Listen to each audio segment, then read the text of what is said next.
Baik Bapak Ibu yang dikasihi Tuhan, bersyukur kita boleh kembali bersekutu, beribadah, dan saat ini kembali kita akan belajar firman Tuhan. Mari kita mohon pimpinan Tuhan agar pembacaan kitab pada saat ini semakin membuat kita mengerti maksud dan rencana Tuhan atas hidup kita, atas hidup keluarga kita, pelayanan kita. Mari kita berdoa. Tuhan, kami serahkan untuk pembacaan firman-Mu dan juga uraiannya nanti, renungannya, biarlah Roh Kudus yang menolong kami semua, baik yang berbicara maupun yang mendengar, supaya firman-Mu boleh menjadi bagian yang semakin nyata, mengubahkan hidup kami seturut dengan yang Tuhan mau.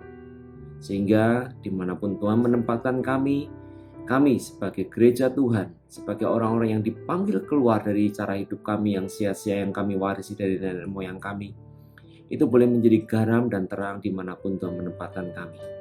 Terima kasih Tuhan, di dalam nama Tuhan Yesus kami serahkan waktu untuk renungan firman Tuhan pada saat ini. Amin. Baik, kita sudah sampai dalam kitab Injil yang baru ya.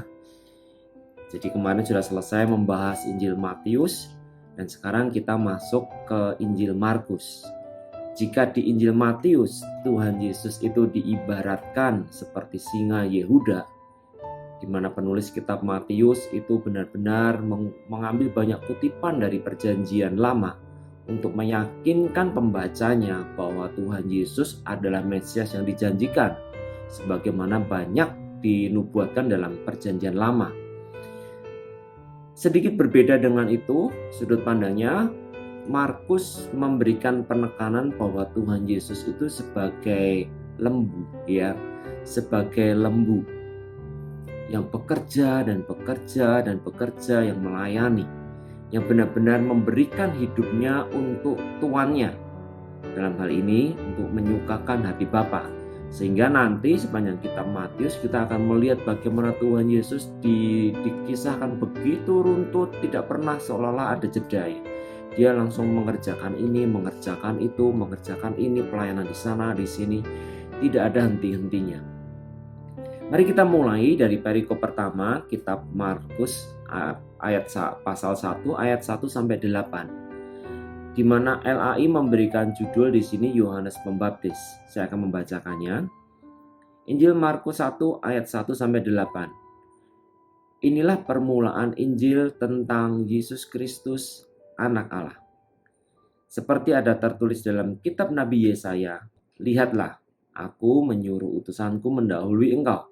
Ia akan mempersiapkan jalan bagimu. Ada suara orang yang berseru-seru di padang gurun, persiapkanlah jalan untuk Tuhan, luruskanlah jalan baginya. Demikianlah Yohanes Pembaptis tampil di padang gurun dan menyerukan, bertobatlah dan berilah dirimu dibaptis, dan Allah akan mengampuni dosamu.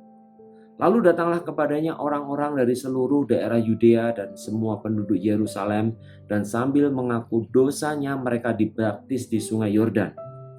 Yohanes memakai jubah bulu unta dan ikat pinggang kulit, dan makanannya belalang dan madu hutan.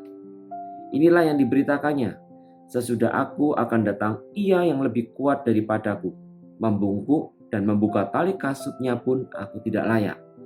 Aku membaptis kamu dengan air, tetapi ia akan membaptis kamu dengan Roh Kudus. Saya akan mengajak kita untuk melihat bagian ini hanya 2 saja ya. Bisa nanti ketika kita belajar sendiri ya. Jadi Alkitab itu ada satu project ya, Bible Project itu sudah memberikan gambaran umum tentang kitab-kitab dan sudah cukup banyak yang diterjemahkan di dalam bahasa Indonesia. Silakan nanti mengakses di YouTube ya, Bible Project. Ya, Bible Project, ketik gitu ya di search engine YouTube, Bible Project Markus. Ada 2 kitab di situ, ada dua ulasan ya, pembahasan di situ.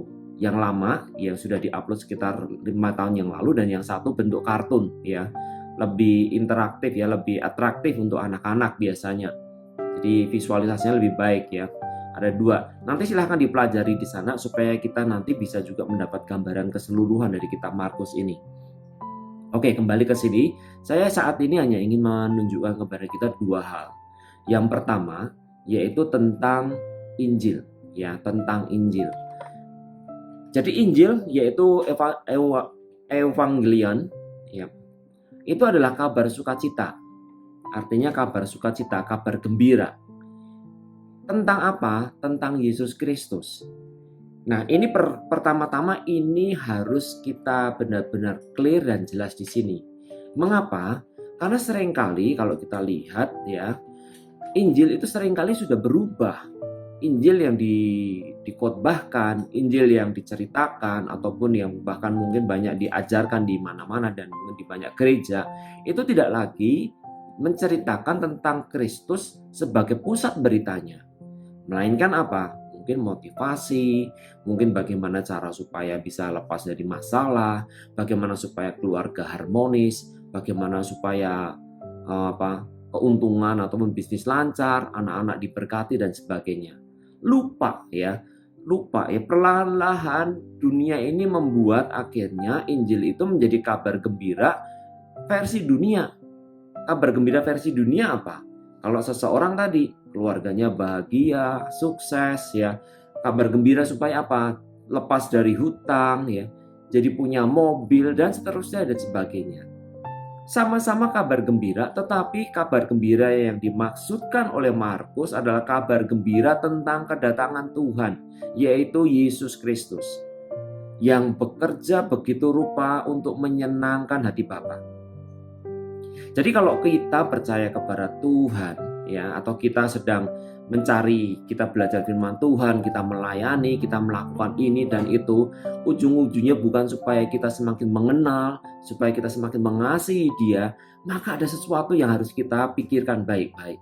Jangan-jangan saya sedang mengikuti Yesus yang lain, mengikuti Injil yang lain, bukan Injil yang disaksikan oleh Markus, tetapi Injil yang lain, yang dikemas dan Tuhan Yesus hanya sebagai hiasan, hanya sebagai jin ya, hanya sebagai penguasa adikodrati yang bisa kita suruh ini itu.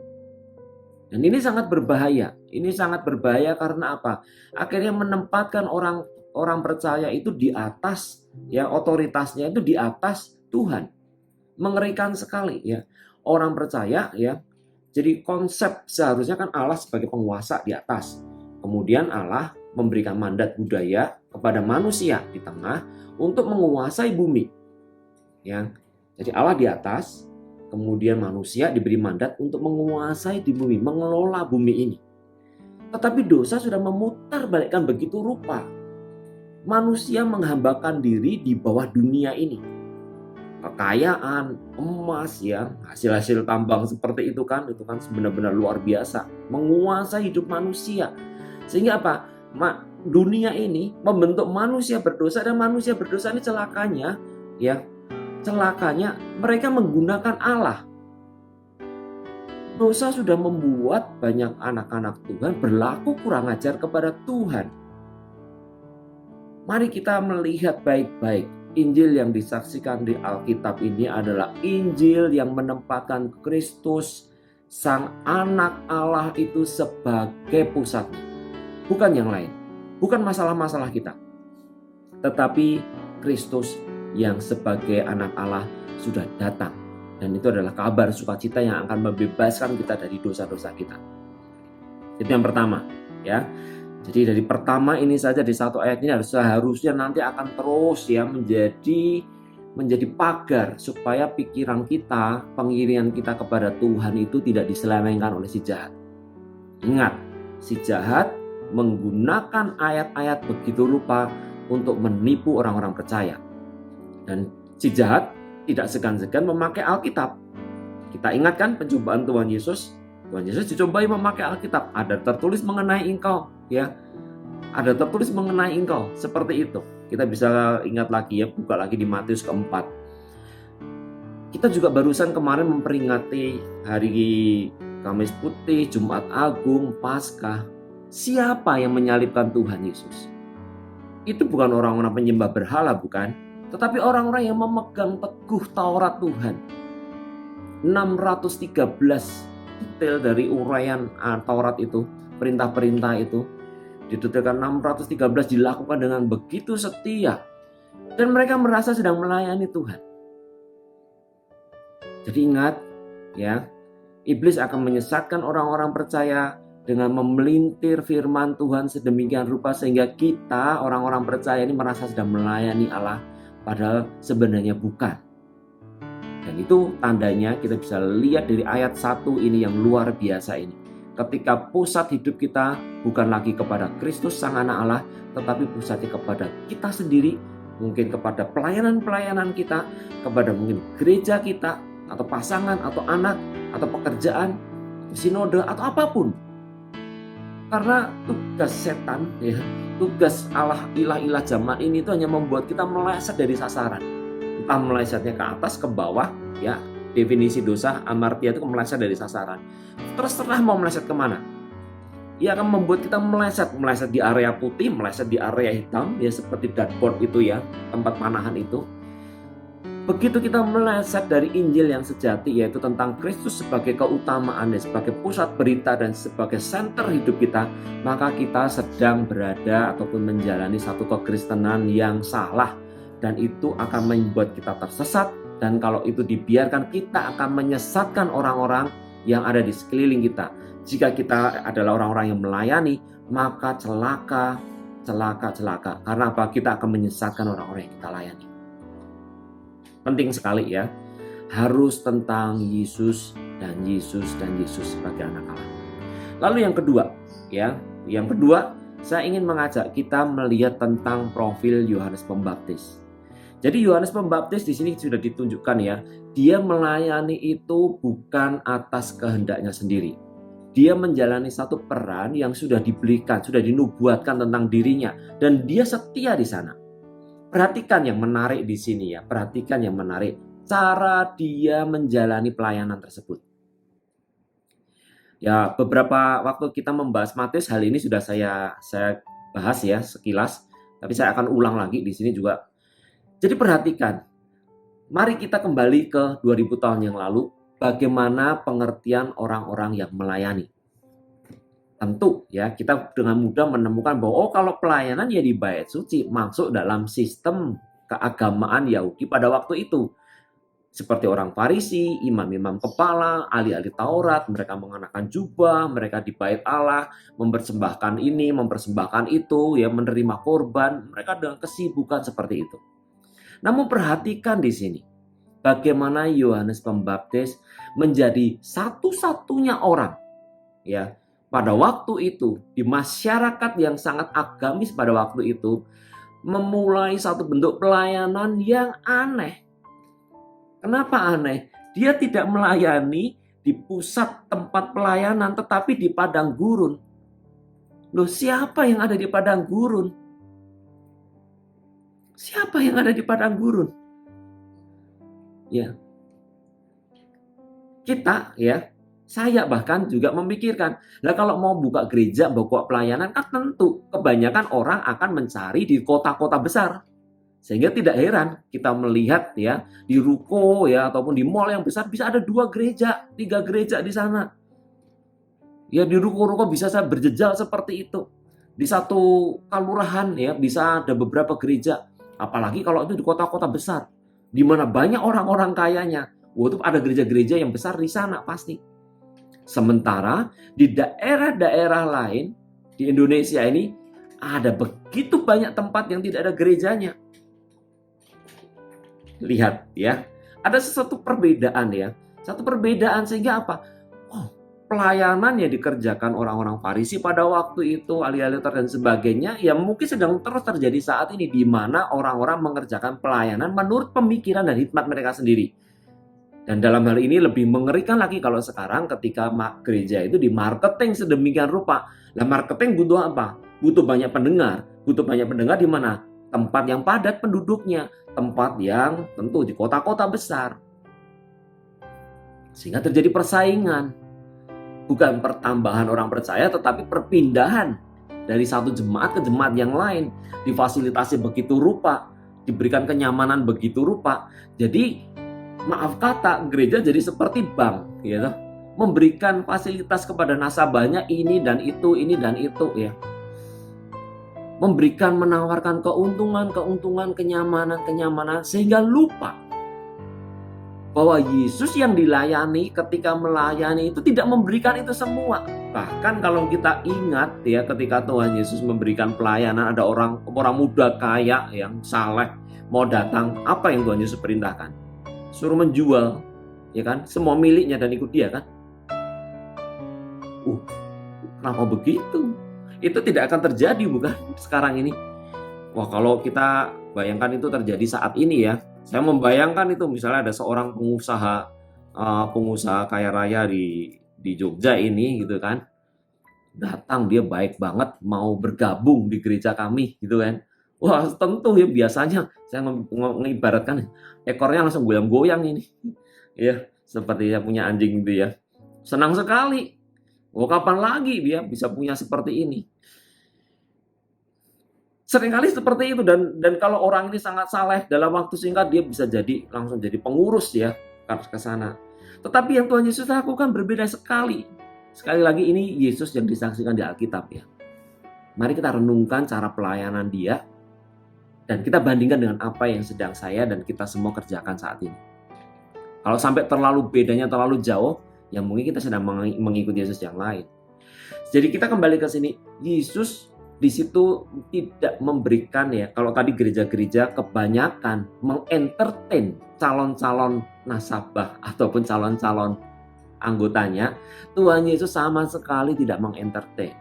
Dia langsung menghadapkan, di kesempatan lain dia mengatakan, mau ikut aku nih, serius, sangkal diri, pikul salib, dan ikut aku.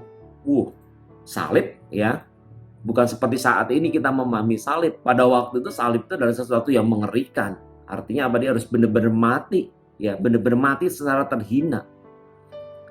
Tuhan Yesus memberikan syarat yang seperti itu. Di kesempatan lain Tuhan Yesus mengatakan apa? Oh, mau ikut aku nih.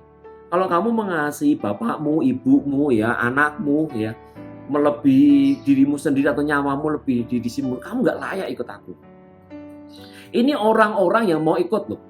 Orang-orang dalam tanda kutip itu yang mau sudah tertarik kepada Tuhan. Nggak gampang ikut Tuhan. Ya, nggak gampang. Kalau sekarang sering kali yang sering saya merenungkan dulu ya, saya jalani juga sama. Lah dia kan belum bertobat, mosok langsung dikasih tantangan seperti itu, yang benar aja. Nah, seperti itu masalahnya. Ya sumonggo ya, mari kita renungkan, kita mau mengikuti cara Tuhan Yesus melayani, ya fokus menyenangkan hati Bapa atau fokus cari pengikut, cari nasabah, cari jemaat. Dan itulah nanti yang akan akhirnya harus kita pertanggungjawabkan masing-masing. Kembali ke sini, jadi kita melihat bagaimana Yohanes Pembaptis mengambil tempat pelayanan yang aneh, ya, dan bajunya juga aneh, karena dia memakai jubah bulu unta, ikat pinggang kulit, tidak seperti orang-orang para pelayanan pada waktu itu. Jadi nyeleneh dia, dan dia melayani di sana. Tetapi yang menarik kita bisa melihat di sini, yang membuat pelayanan itu berhasil itu bukan bukan metode atau bukan hikmat manusia, tetapi hikmat dari Allah. Yohanes hanya menjadi pembuka jalan, dia hanya taat saja. Sudah, nanti orangnya bagaimana? Ya, pada waktu itu tentu belum ada WA, belum ada spanduk, banner ya, promosi seperti itu tidak ada. Bagaimana getok tularnya juga tidak tahu. Dan menarik apa? Yohanes tidak melakukan mujizat apapun. Kita bisa melihat di perikop paralel, ngomongnya itu juga nyengak, nggak enak. Tentang apa? Tentang orang harus langsung bertobat, datang langsung dihakimi. Mereka harus langsung bertobat. Jadi ada suatu perkataan yang keras, karena apa? Yohanes hanya mengerjakan, dia menerima titah mandat untuk dia kerjakan itu, dan dia kerjakan dengan setia. Sekarang kalau kita refleksikan ya, sebelum kita membahas tentang Yohanes lebih lanjut, bagaimana dengan kita saat ini? Saya mengikut Tuhan, apakah yang di poin pertama tadi itu hanya ingin memperkaya diri atau membuat hidup saya atau keluarga saya lebih enak, atau saya benar-benar ingin menghambakan diri kepadanya? Injil mana yang membuat saya percaya dulu, yang membuat Anda percaya dulu? Itu Injil yang mana? Setelah level 1 tadi ya, sudah benar Injilnya yang benar, sekarang caranya benar nggak? Apakah saya masih menggunakan cara-cara hikmat saya sendiri untuk melayani Tuhan?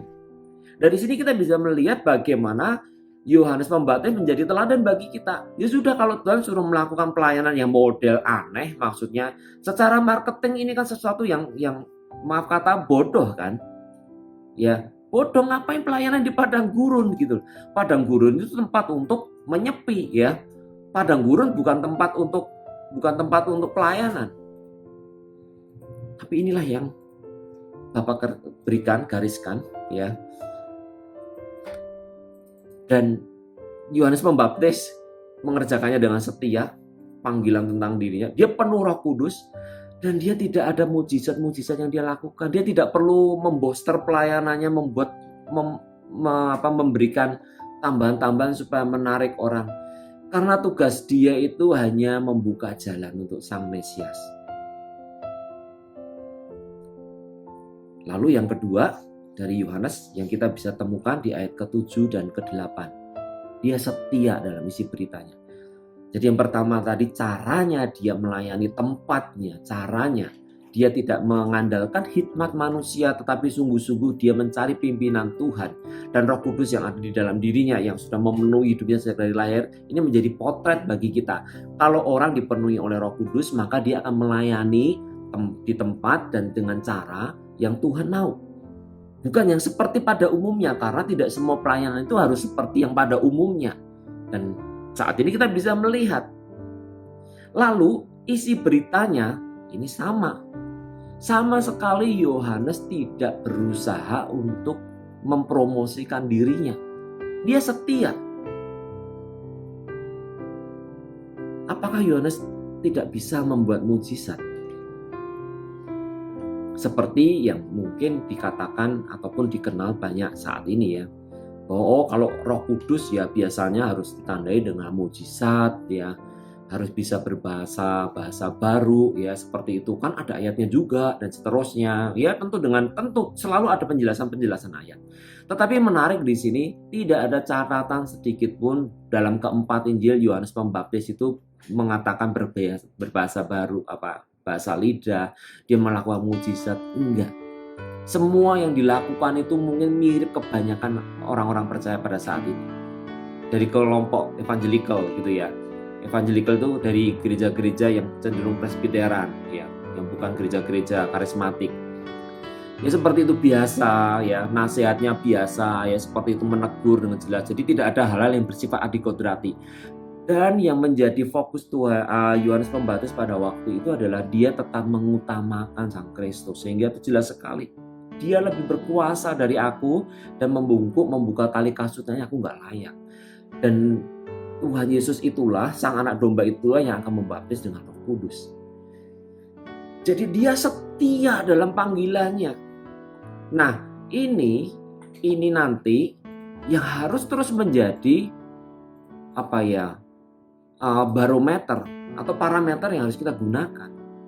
Apakah pelayanan kita setelah tadi kita sudah lolos dari jebakan pertama ya. Jebakan pertama itu Injil yang lain, jebakan kedua itu pelayanan dengan menggunakan hikmat sendiri ya. Tapi di sini kita bisa tetap mau ke cara Tuhan. Nah, pesannya itu tadi, setia sampai akhir itu, apakah kita tetap mengutamakan Kristus atau kita tergeser? Banyak sekali hamba-hamba Tuhan kalau kita lihat ya, dulu maupun sekarang, mereka memulai pelayanan dengan setia. Tuhan memberkati mereka. Namun justru karena berkat-berkat itu, karena keberhasilan itu, karena mujizat-mujizat itu membuat mereka bergeser. Mereka merasa perlu diistimewakan.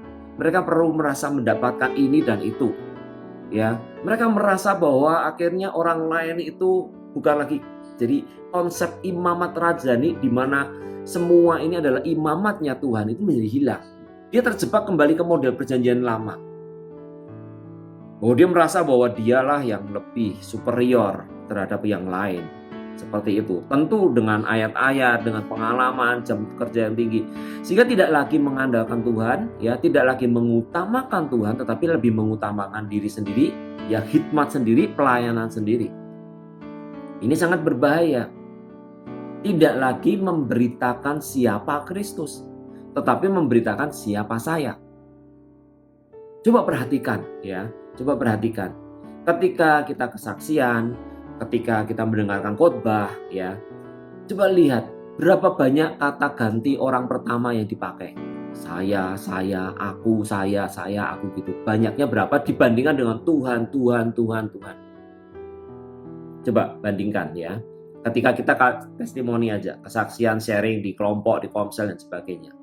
Coba dihitung ya, kalau ada orang kesaksian atau kita sendiri kesaksian, kalau mau direkam nanti dievaluasi.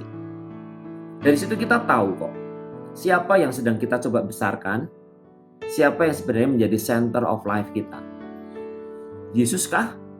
Atau si aku kah? Kalau dulu aku hidup dalam kegelapan, sekarang akunya itu sudah dimerkin Kristen. Sudah pakai ayat-ayat. Ya, sudah pakai ayat-ayat seperti orang Farisi, imam-imam kepala. Mereka sudah menutupi akunya itu, aku yang berdosa itu dengan dilabur putih. Seperti makanya Tuhan Yesus itu sangat dengan tegas waktu itu menahu kalian itu seperti kubur yang dilabur putih.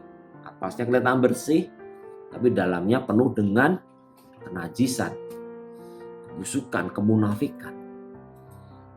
Apa yang menjadi gravitasi dosa yang sama ya, yang terjadi pada waktu itu, yang membuat orang-orang Farisi, ahli-ahli Taurat, imam-imam kepala menyalibkan Tuhan Yesus, itu sudah terus terjadi sampai saat ini.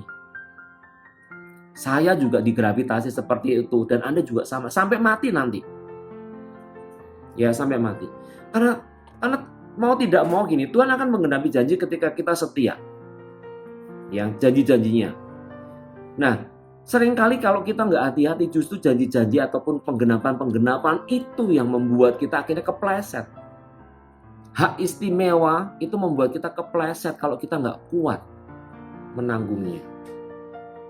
Saya senang sekali dengan film itu The Lord of the Rings itu ya. Jadi orang yang memegang cincin kekuasaan itu, wah itu dia akan cenderung menjadi sudah langsung khilaf. Orang yang menerima cincin kepercayaan menjadi hamba-hamba Tuhan, menjadi orang anak-anak Tuhan, mendapatkan berkat-berkat rohani. Itu kalau nggak hati-hati khilaf. Iblis dengan mudah memelintir karena apa? Fokus hidupnya berubah. Tadi ya yang pertama, tidak lagi menempatkan Yesus sebagai pusat, tetapi aku sebagai pusat. Karuniaku, kemampuanku, hikmatku, kedahsyatan pelayananku. Wah, jadi merasa punya privilege yang luar biasa. Mari kita kembali ke Yohanes Pembaptis. Bagaimana tanda orang yang sungguh-sungguh dipenuhi roh? Dia melayani di tempat Tuhan mau.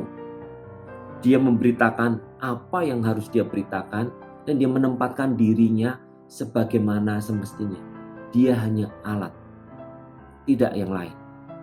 Dan kalau kita nanti akan terus melihat bagian ini, dan kita sudah tahu semua endingnya Yohanes Pembaptis adalah sad ending.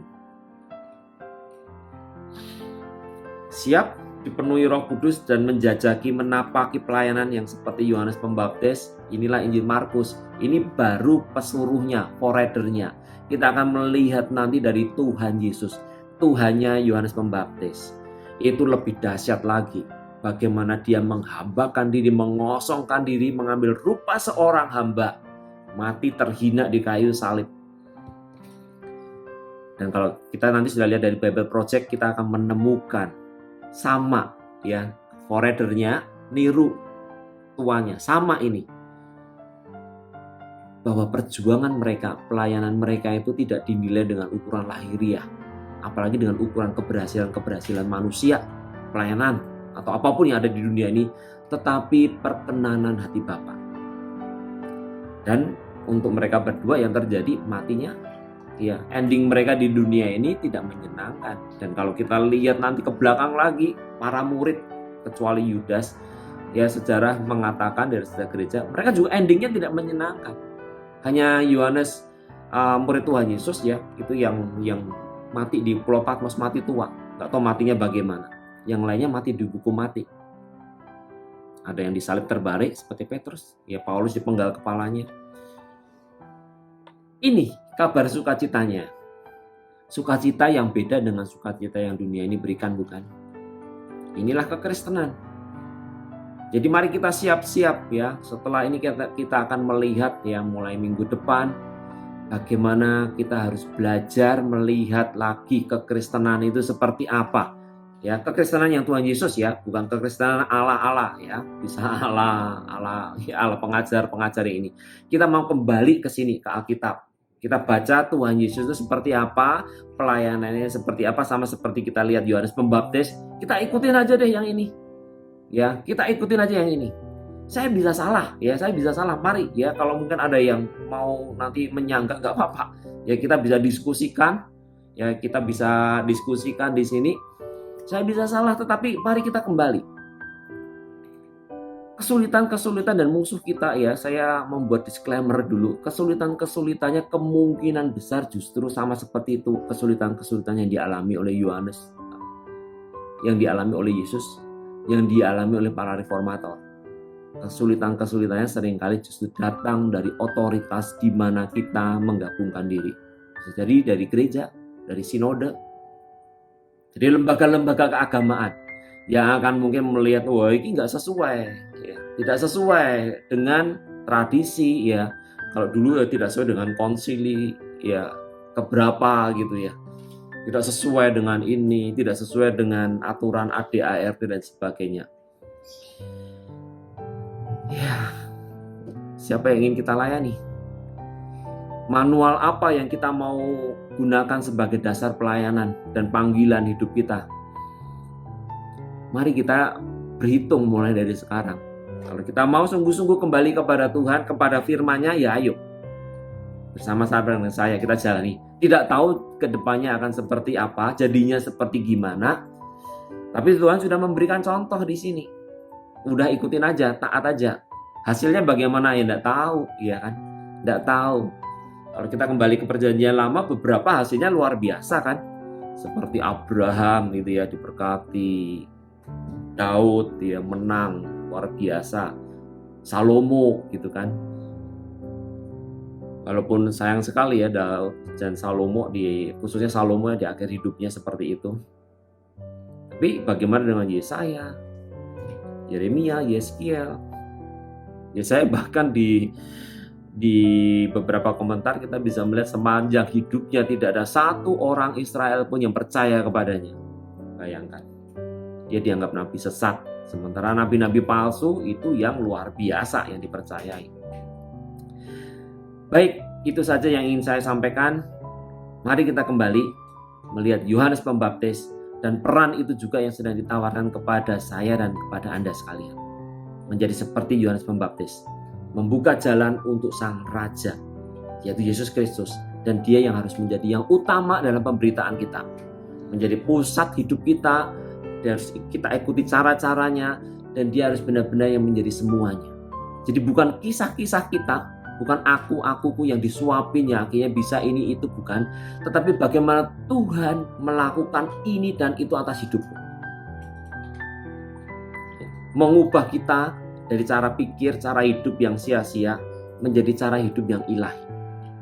Mungkin itu akan menjadi satu kebodohan bagi dunia, bagi keluarga, menjadi kebodohan. Bisa jadi seperti itu. Tetapi tidak mengapa, karena Tuhan Yesus, para rasul sudah menjalaninya. Jadi ini satu panggilan yang tidak enak secara fisik ya, secara mungkin penerimaan di dunia ini, tetapi kita akan coba setia kepada firman Tuhan dan kita lihat nanti. Jadi kencangkan sabuk pengaman, mari kita jalani firman Tuhan ini dengan penuh sukacita, sesekali mungkin penuh air mata, dan bahkan sampai seperti Tuhan Yesus, mungkin kita berseru, Eloi, Eloi lama sabachthani, Tuhan mengapa kau biarkan seperti ini? So be it. Ya, asalkan kehendak-Mu dan kerajaan-Mu yang jadi di dalam hidupku Tuhan. Doa yang powerful. Doa yang powerful. Tidak dijawab sama Tuhan, tidak dikabulkan, tetapi tetap setia menyembah dan memuliakan Dia. Itulah kekristenan yang sudah Kristus bawa di dalam dunia ini. Kekristenan yang ditawarkan kepada Anda dan kepada saya. Kita mau hidup di dalamnya? Mari kita berdoa. Kami sudah mendengar firman-Mu Tuhan, bagaimana dalam kesederhanaan Yohanes Pembaptis menjadi pembawa berita yang luar biasa. Setia dalam cara, setia dalam waktu, setia dalam isi pesan. Dan Engkau senantiasa yang menjadi yang terutama. Sama sekali tidak memberi ruang untuk mencuri kemuliaan. Kami mau seperti itu. Kuatkan kami. Kalau ada di antara kami yang selama ini Tuhan sudah terlalu terbuai, ataupun terbelenggu, ataupun mungkin tersesat dengan kekristenan yang sangat hedon Tuhan, yang hanya memikirkan kepentingan kami sendiri, ampuni kami. Ajar kami untuk kembali melihat firman-Mu, membacanya dengan setia, ayat demi ayat, perikop demi perikop, sehingga kami tidak lagi disesatkan, tetapi kami bisa melihat seluruh kebenaran Injil-Mu dengan teliti, dengan cermat. Dan kami boleh setia di dalamnya, membayar harga, mengikuti seperti yang Tuhan mau. Kuatkan dan teguhkan hati kami Tuhan. Kiranya Allah Roh Kudus yang sudah menggerakkan hidup Yohanes Pembaptis begitu rupa, menguasai begitu rupa, itu adalah roh yang sama yang akhirnya menjangkau jiwa kami Tuhan. Membawa kami untuk menjalani satu panggilan kami masing-masing di tempat saat ini kami berada masing-masing Tuhan. Menjalaninya dengan penuh sukacita, penuh dengan Roh-Mu.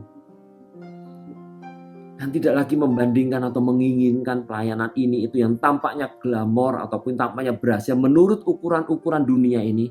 Tetapi kami setia menjalani padang gurun kami masing-masing.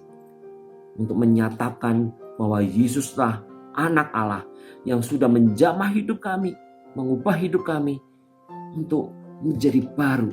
Dan kabar sukacita itulah yang akan kami bawa ke orang-orang yang Tuhan tempatkan di sekeliling kami. Mungkin di keluarga kami Tuhan, mungkin tempat kerja kami, sekolahan kami, di masyarakat di mana Tuhan menempatkan kami. Tolong bawa kami menuju dalam perjalanan yang sama. Menjadi hamba-hamba-Mu yang setia sampai maut mempertemukan kami dengan-Mu. Terima kasih. Terpujilah nama-Mu Tuhan. Di dalam nama Tuhan Yesus kami berdoa. Amin.